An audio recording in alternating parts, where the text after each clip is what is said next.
Central ಜೈಲಿನಲ್ಲಿ ಕೊಲೆ ಆರೋಪಿ ದರ್ಶನ್ ಬಿಂದಾಸ್. ಏನಿದು ಎಲ್ಲ ಫುಲ್ ಡೀಟೇಲ್ಸ್ ತಿಳಿಸ್ಕೊಡ್ತೀನಿ. ಅದಕ್ಕಿಂತ ಮುಂಚೆ ನನ್ನ ಚಾನಲ್ನ ಸಬ್ಸ್ಕ್ರೈಬ್ ಮಾಡದೆ ವಿಡಿಯೋನ ನೋಡ್ತಾ ಇದ್ರೆ ದಯವಿಟ್ಟು ಸಬ್ಸ್ಕ್ರೈಬ್ ಮಾಡ್ಕೊಳ್ಳಿ. ಹಾಗೆ ಫುಲ್ ವಿಡಿಯೋ ನೋಡಿ, ಎಲ್ಲೂ ಸ್ಕಿಪ್ ಮಾಡಬೇಡಿ.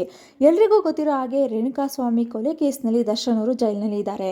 ರೇಣುಕಾಸ್ವಾಮಿ ಎಂಬ ವ್ಯಕ್ತಿನ ಚಿತ್ರದುರ್ಗದಿಂದ ಕರೆತಂದು ಕೊಲೆನ ಮಾಡುತ್ತಾರೆ.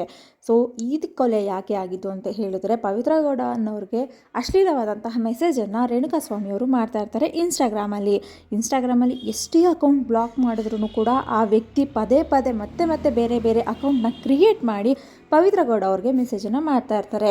ಬರೀ ಮೆಸೇಜ್ ಆಗಿದ್ದಿದ್ರೆ ಈ ಕೊಲೆ ಆಗ್ತಿರ್ಲಿಲ್ಲ ಅಂತ ಅನಿಸುತ್ತೆ. ಅಶ್ಲೀಲವಾದಂತಹ ಮೆಸೇಜನ್ನು ರೇಣುಕಾಸ್ವಾಮಿ ಮಾಡ್ತಿರೋದ್ರಿಂದ ಪವಿತ್ರ ಗೌಡ ಅವ್ರಿಗೆ ಕೋಪ ಬಂದು ಈ ವಿಷಯನ ದರ್ಶನ್ ಅವ್ರಿಗೆ ತಿಳಿಸ್ತಾರೆ. ಅದಾದ ನಂತರ ದರ್ಶನ್ ಅವರು ತನ್ನ ಸ್ನೇಹಿತರ ಜೊತೆ ಈ ವಿಷಯದ ಬಗ್ಗೆ ಚರ್ಚೆಯನ್ನು ಮಾಡ್ತಾರೆ.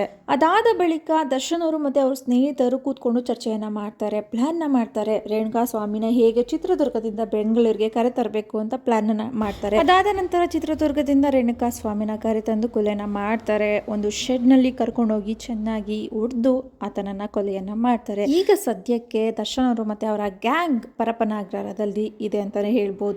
ಜೈಲ್ವಾಸನ ಅನುಭವಿಸ್ತಾ ಇದ್ದಾರೆ ಅಂತಲೇ ಹೇಳ್ಬೋದು. ಸ್ಟಾರ್ಟಿಂಗ್ ಈ ಕೇಸ್ ಗೊತ್ತಾದ ತಕ್ಷಣ ಯಾರು ಕೂಡ ದರ್ಶನ್ ಬಗ್ಗೆ ಆಗಲಿ ಈ ವಿಷಯದ ಬಗ್ಗೆ ಆಗಲಿ ಎಲ್ಲೂ ಕೂಡ ಡಿಸ್ಕಸ್ ಮಾಡ್ತಿರಲಿಲ್ಲ. ಅವರ ಸ್ನೇಹಿತರಾಗಿರ್ಬೋದು, ಫ್ಯಾಮಿಲಿಯವರಾಗಿರ್ಬೋದು ಅಥವಾ ಸಹ ನಟಿಯರು ಯಾರು ಕೂಡ ಈ ವಿಷಯದ ಬಗ್ಗೆ ಹೆಚ್ಚಾಗಿ ಮಾತಾಡ್ತಿರಲಿಲ್ಲ. ಅದಾದ ಬಳಿಕ ಸ್ವಲ್ಪ ದಿನ ಕಳೆದ ನಂತರ ದರ್ಶನ್ ಅವ್ರನ್ನ ಮೊದಲ ಬಾರಿಗೆ ನೋಡೋಕ್ಕೆ ಹೋಗಿದ್ದು ಜೈಲಿಗೆ ಅವರ ಪತ್ನಿ ಅಂತಲೇ ಹೇಳ್ಬೋದು, ವಿಜಯಲಕ್ಷ್ಮಿ ಅವರು ಕೂಡ ಈ ವಿಷಯ ಗೊತ್ತಾದ ತಕ್ಷಣ ತಮ್ಮ ಇನ್ಸ್ಟಾಗ್ರಾಮ್ ಅಕೌಂಟ್ನ ಡಿಆಕ್ಟಿವೇಟ್ ಮಾಡಿದರು. ಅದಾದ ನಂತರ ಸ್ವಲ್ಪ ದಿನಗಳ ಬಳಿಕ ಮತ್ತೆ ಆ್ಯಕ್ಟಿವ್ ಮಾಡಿಕೊಂಡು ದರ್ಶನ್ ಅವ್ರನ್ನ ಭೇಟಿ ಮಾಡೋದಕ್ಕೆ ಹೋಗಿದ್ದಾರೆ. ಹಾಗೆ ದರ್ಶನ್ ಅವ್ರ ಪರವಾಗಿ ಒಬ್ಬರು ವಕೀಲರನ್ನ ಕೂಡ ನೇಮಕ ಮಾಡಿದ್ರಂತೆ. ಹಾಗೆ ದರ್ಶನ್ ಅವ್ರಿಗೆ ಜೈಲು ಊಟ ಸೆಟ್ ಆಗ್ತಾ ಇಲ್ಲ ಅಂತಲೂ ಕೂಡ ಕೋರ್ಟ್ಗೆ ಅರ್ಜಿನ ಸಲ್ಲಿಸಿದ್ರು. ಜೈಲು ಊಟ ಬೇಡ, ಮನೆಯಿಂದ ಊಟ ತರಿಸ್ಕೊಡಿ ಅಂತ. ಅದನ್ನು 2 ಸಲ ಕೋರ್ಟು ಅದನ್ನು ರಿಜೆಕ್ಟ್ ಮಾಡಿದೆ ಅಂತಲೇ ಹೇಳ್ಬೋದು. ಇವಾಗ ನ್ಯೂಸ್ ಆಗಿರೋದು ಏನಂತಂದರೆ ಎಲ್ಲರಿಗೂ ಶಾಕ್ ಆಗಿದೆ. ಜೈಲೊಳಗಡೆ ಈ ಥರನೂ ಕೂಡ ನಡೆಯುತ್ತಾ, ಜೈಲೊಳಗಡೆ ದರ್ಶನ್ ಅವರು ಹೇಗಿರ್ಬೋದು ಅಂತ ಎಲ್ಲರಿಗೂ ಕೂಡ ಕುತೂಹಲ ಇತ್ತು. ಅವ್ರ ಫ್ಯಾನ್ಸ್ ಆಗಿರ್ಬೋದು ಮತ್ತು ಅವರ ಸ್ನೇಹಿತರಿಗೆ ಎಲ್ಲರಿಗೂ ಕೂಡ ಕುತೂಹಲ ಇರ್ಬೋದು. ಯಾಕಂದರೆ ಹೊರಗಡೆ ಅವರು ರಾಜನ್ ಥರ ಇದ್ದವರು ಈಗ ಜೈಲೊಳಗಡೆ ಹೇಗಿದ್ದಾರೆ ಅಂತ ಎಲ್ಲರಿಗೂ ಕೂಡ ಕುತೂಹಲ ಇದೆ. ಹಾಗೆ ತುಂಬ ನ್ಯೂಸ್ಗಳು ಗೊತ್ತಾಗಿದೆ. ಏನಂತಂದರೆ ದರ್ಶನ್ ಅವರು ಊಟ ಸೇರ್ತಾ ಇಲ್ಲ, ಅತಿಸಾರ ಆಗಿದೆ, ಅವರು ಹೆಲ್ತ್ ಇಶ್ಯೂ ಆಗಿದೆ, ಅದರಿಂದ ಅವರು ಸಣ್ಣ ಆಗಿದ್ದಾರೆ, ತುಂಬ ಬೇಜಾರಾಗಿದ್ದಾರೆ ಅಂತ ತುಂಬ ದಿನಗಳಿಂದ ಈ ಥರ ನ್ಯೂಸ್ಗಳು ಕೇಳಿ ಬರ್ತಾಯಿತ್ತು. ಆದರೆ ಇವಾಗ ಪ್ರೂಫ್ ಸಮೇತ ದರ್ಶನ್ ಅವರು ಹೇಗಿದ್ದಾರೆ ಜೈಲೊಳಗಡೆ ಅನ್ನೋದು ಈಗ ನಮಗೆ ಗೊತ್ತಾಗಿದೆ. ಏನಿದು ಎಲ್ಲ ಡೀಟೇಲ್ಸ್ ತಿಳಿಸ್ಕೊಡ್ತೀನಿ. ಫುಲ್ ವಿಡಿಯೋ ನೋಡಿ, ಎಲ್ಲೂ ಸ್ಕಿಪ್ ಮಾಡಬೇಡಿ. ವಿಡಿಯೋ ಇಷ್ಟ ಆದರೆ ಲೈಕ್, ಕಮೆಂಟ್, ಶೇರ್ ಮಾಡಿ. ಹಾಗೆ ನನ್ನ ಚಾನಲ್ನ ಸಬ್ಸ್ಕ್ರೈಬ್ ಮಾಡ್ಕೊಳ್ಳಿ. ಸೆಂಟ್ರಲ್ ಜೈಲಿನಲ್ಲಿ ಕೊಲೆ ಆರೋಪಿ ದರ್ಶನ್ ಬಿಂದಾಸ್. ಚಿತ್ರದುರ್ಗದ ರೇಣುಕಾಸ್ವಾಮಿ ಕೊಲೆ ಪ್ರಕರಣದಲ್ಲಿ ಬಂಧನಕ್ಕೆ ಒಳಗಾಗಿರುವ ನಟ ದರ್ಶನ್ಗೆ ಜೈಲಿನಲ್ಲಿ ರಾಜ್ಯಾತಿಥ್ಯ ನೀಡಲಾಗ್ತಿದೆ ಎಂಬ ಆರೋಪ ಕೇಳಿಬಂದಿದೆ. ಹೌದು, ಪರಪ್ಪನಗರದಲ್ಲಿರುವ ಆರೋಪಿ ನಟ ದರ್ಶನ್ಗೆ ರಾಜ್ಯಾತಿಥ್ಯ ನೀಡಲಾಗ್ತಿದೆ. ಇದಕ್ಕೆ ಪೂರಕವಾಗಿ ಫೋಟೋವೊಂದು ಲಭ್ಯವಾಗಿದೆ. ಈ ಫೋಟೋದಲ್ಲಿ ದರ್ಶನ್ ಜೈಲಿನ ಬ್ಯಾರಕ್ನಿಂದ ಹೊರಗೆ ರೌಡಿಗಳ ಜೊತೆ ಕುಳಿತು ಸಿಗರೆಟ್ ಸೇದುತ್ತಿರುವುದು ಕಂಡುಬಂದಿದೆ. ವಿಲನ್ ಗಾರ್ಡನ್ ನಾಗನ ಜೊತೆ ದರ್ಶನ್ ಕುಳಿತಿದ್ದಾರೆ. ಒಂದು ಕೈಯಲ್ಲಿ ಸಿಗರೆಟ್, ಮತ್ತೊಂದು ಕೈಯಲ್ಲಿ ಕಾಫಿ ಮಗ್ ಹಿಡಿದು ವಿಗ್ ಇಲ್ಲದೆ ಲುಕ್ನಲ್ಲಿ ದರ್ಶನ್ ಕುಳಿತಿರುವ ಫೋಟೋ ಲಭ್ಯವಾಗಿದೆ. ಫೋಟೋ ಬೆಳಕಿಗೆ ಬರುತ್ತಿದ್ದಂತೆ ಇದೇನು ಜೈಲ ಇಲ್ಲ ರೆಸಾರ್ಟ ಅನ್ನೋದು ಪ್ರಶ್ನೆ ಎದ್ದಿದೆ.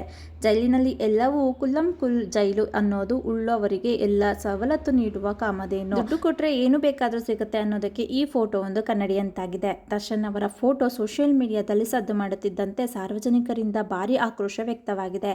ಆದರೆ ದರ್ಶನ್ ಅಭಿಮಾನಿಗಳು ಎಂದಿನಂತೆ ಸಮರ್ಥಿಸಿಕೊಂಡಿದ್ದಾರೆ. ಜೈಲಲ್ಲಿ ನಾಗ ದರ್ಶನ್ ಭೇಟಿ. ಸದ್ಯ ಪರಪ್ಪನ ಅಗ್ರಹಾರದಲ್ಲಿರುವ ದರ್ಶನ್ರನ್ನ VIP ಸೆಕ್ಯೂರಿಟಿ ಸೆಲ್ 1ನಲ್ಲಿ ಹಾಗೂ ರೌಡಿ ಶೀಟರ್ ವಿಲನ್ ಗಾರ್ಡನ್ ನಾಗನ ಬ್ಯಾರಕ್ 3ರಲ್ಲಿ ಇರಿಸಲಾಗಿದೆ. ಈಗಿದ್ದರೂ ಜೈಲಿನಲ್ಲಿ ದರ್ಶನ್ ನಾಗನ ಭೇಟಿಯಾಗಿದೆ. ಇಬ್ಬರು ಜೈಲಲ್ಲಿ ಕೂತು ಕಾಲಹರಣ ಮಾಡಿದ್ದಾರೆ ಎನ್ನಲಾಗ್ತಿದೆ. ಅಲ್ಲದೆ ದರ್ಶನ್ಗೆ ಆರಂಭದಿಂದಲೂ ಜೈಲಲ್ಲಿ ರಾಜ್ಯಾತಿಥ್ಯ ನೀಡಲಾಗ್ತಿದೆ ಎಂಬ ಆರೋಪವೂ ಇದೆ. ರೌಡಿ ಶೀಟರ್ ನಾಗನೇ ದರ್ಶನ್ ರಾಜ್ಯಾತಿಥ್ಯಕ್ಕೆ ಉಸ್ತುವಾರಿಯಾಗಿದ್ದಾನೆ. ಸಾಮಾನ್ಯ ಕೈದಿಗಳಿಗೆ ಒಂದು ರೀತಿಯ ಊಟ ಇದ್ದರೆ ನಟ ದರ್ಶನ್ಗೆ ಅಂತಾನೆ ವಿಶೇಷ ಊಟದ ವ್ಯವಸ್ಥೆ ಮಾಡಲಾಗಿದೆ. ಬಿಸಿ ನೀರು, ಮೊಟ್ಟೆ, ಹಾಲು, ಸಿಗರೇಟ್, ಮಲಗೋಕೆ ವಿಶೇಷ ಹಾಸಿಗೆ ಕೂಡ ವ್ಯವಸ್ಥೆ ಮಾಡಲಾಗಿದೆ. ನೆಪ ಮಾತ್ರಕ್ಕೆ ಕೋರ್ಟ್ಗೆ ಮನೆ ಊಟ ಕೋರಿ ಕೋರ್ಟ್ಗೆ ಅರ್ಜಿ ಸಲ್ಲಿಸಲಾಗಿತ್ತು ಎಂದು ಉತ್ತಮ ಮೂಲಗಳು ತಿಳಿಸಿವೆ. ಎಲ್ಲಿ ಬೇಕಾದರೂ ತಿರುಗಾಡಬಹುದಿತ್ತಂತೆ. VIP ಸೆಲ್ನಲ್ಲಿದ್ದರೂ ನಟ ದರ್ಶನ್ ಮತ್ತು ವಿಲನ್ ಗಾರ್ಡ್ನ ನಾಗ ಎಲ್ಲಿ ಬೇಕಾದರೂ ತಿರುಗಾಡಬಹುದಿತ್ತಂತೆ. ಜೈಲಿಗೂ ಕೆಲ ಕೈದಿಗಳು ದರ್ಶನ್ ಸಹಾಯಕ್ಕೆ ವ್ಯವಸ್ಥೆ ಮಾಡಲಾಗಿತ್ತು. ಜೈಲಾಧಿಕಾರಿಗಳು ಯಾರೂ ಕೂಡ ಪ್ರಶ್ನೆ ಮಾಡುತ್ತಿರಲಿಲ್ಲ ಎಂಬ ರಹಸ್ಯಗಳು ಮೂಲಗಳಿಂದ ತಿಳಿದು ಬಂದಿದೆ. ಸೊ ಇದಿಷ್ಟು ಈ ವಿಡಿಯೋ. ಇದ್ರ ಬಗ್ಗೆ ನಿಮ್ಮ ಅನಿಸಿಕೆ, ಅಭಿಪ್ರಾಯವನ್ನು ಕಮೆಂಟ್ ಬಾಕ್ಸಲ್ಲಿ ತಿಳಿಸಿ. ಇದೆಲ್ಲ ನಡೀತಾ ಇರೋದು ಸರಿನಾ? ನ್ಯಾಯಕ್ಕೆ ವಿರುದ್ಧವಾಗಿ ನಡ್ಕೊಳ್ತಾ ಇದ್ದಾರಾ? ನಿಮ್ಮ ಅಭಿಪ್ರಾಯವನ್ನು ಕಮೆಂಟ್ ಬಾಕ್ಸಲ್ಲಿ ತಿಳಿಸಿ. ಇದಿಷ್ಟು ಈ ವಿಡಿಯೋ ಇಷ್ಟ ಆದರೆ ಲೈಕ್, ಕಮೆಂಟ್, ಶೇರ್ ಮಾಡಿ. ಹಾಗೆ ನನ್ನ ಚಾನಲ್ನ ಸಬ್ಸ್ಕ್ರೈಬ್ ಮಾಡ್ಕೊಳ್ಳಿ. Thank you. ನೆಕ್ಸ್ಟ್ ವಿಡಿಯೋದಲ್ಲಿ ಸಿಗ್ತೀನಿ.